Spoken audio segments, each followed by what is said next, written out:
Today we have a adult black rat snake. This snake was removed from a home in Bethesda, Maryland. It was actually found in the bathtub of the home. Upon inspection, when our technicians arrived, they found that the snake had been living and feeding on mice. That's what attracted the snake to the home. We found a hole on the outside where the utility lines came in, where the mice had been coming in and out, and we found several snake skins. Our technicians went in the home, located this snake, and it actually was in the bathtub. So it was quite a shock to the homeowner to come home and find him in there. What we wanted to show you today is a little bit of the markings on the snake, so you can get an idea. When we get a lot of calls at Mid-Atlantic Wildlife Control, we handle several states, and including the District of Columbia. We get a lot of calls for snakes. All of our technicians are licensed and experienced in the identification of snakes, snake removal, and snake exclusion. This particular one, the black rat snake, is the most common snake that we come across. The males are going to be larger than the females, generally 5 to 6 feet in length. They can also reach at times a little bit larger than that, but not much more. Most of the time it's 5 to 6 feet. They mate with the females in May and June, and the female gives she lays her eggs in July. Generally 6 to 24 is the average number of eggs that she'll have. When the young are born, their average is about 13 inches in length. And this is important to remember because we get a lot of calls from people who report seeing these snakes about a foot long, sometimes a little bit larger, about the diameter of a pencil.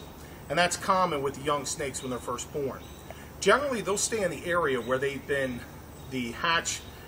where they hatch out anywhere between 1 to 2 years. They'll actually hibernate in that area as well.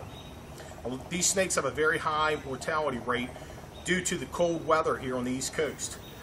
It's not uncommon for the majority of the snakes to die in hibernation due to either dehydration, actually predators being other snakes, raptors, raccoons, foxes, things of that nature, but also from freezing. What we really wanted to show you here today is the size of the snake. I wanted to give you a little bit of an idea of what we're looking at here. You can see he's roughly about 3 foot long. And this is the important thing we wanted to show you. You're going to see the underside of this snake. It's a white, almost like a yellowish color here. This is very common with these snakes. A lot of people get them confused and they think that they're possibly a poisonous snake. We get a lot of calls that people will say, well, they have a triangular shaped head or a white or yellowish undercoating on their belly. That is not a sign of a poisonous snake in this area at all. In Maryland, we only have 2 poisonous snakes here. That's the timber rattlesnake and the copperhead. Neither one of those resemble the snake in any fashion. This is the most common snake that we do find here in Maryland. These snakes are completely harmless, but you do not want to pick them up unless you are trained and experienced. They do bite, and the bite is very painful. But these guys, their main source of food is going to be things such as baby birds and nests, baby squirrels, rabbits, and of course mice. Any type of rodents. Mice and rats are their main delicacy that they go after. But once again, these are the most common snakes that we find in the Maryland, Pennsylvania, Delaware, Washington, D.C., and Northern Virginia area. These probably account for about 90% of our calls. With these guys here, it's very common for them when they do get into homes, though, they're going to come in through the roof line if your home doesn't have drip edge, if there's utility lines that weren't properly sealed. I've even seen them get in through the corners of your siding and go up the side of the siding and get into homes.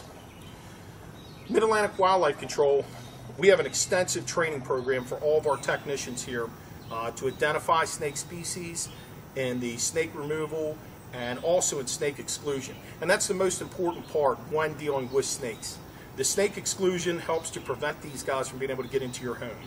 Because as much of a benefit as they are having them out in the wild, it's definitely not a comfortable feeling having them in your home. So if you have any questions whatsoever about snake identification, snake removal, snake exclusion, or any other type of wildlife problem or question, please feel free to give us a call at 202-557-1443. If you're in the Maryland area, please contact us at 443-417-3137. You can also contact us on the web at wildlifecatcher@gmail.com. Thank you very much, and we really look forward to speaking with you.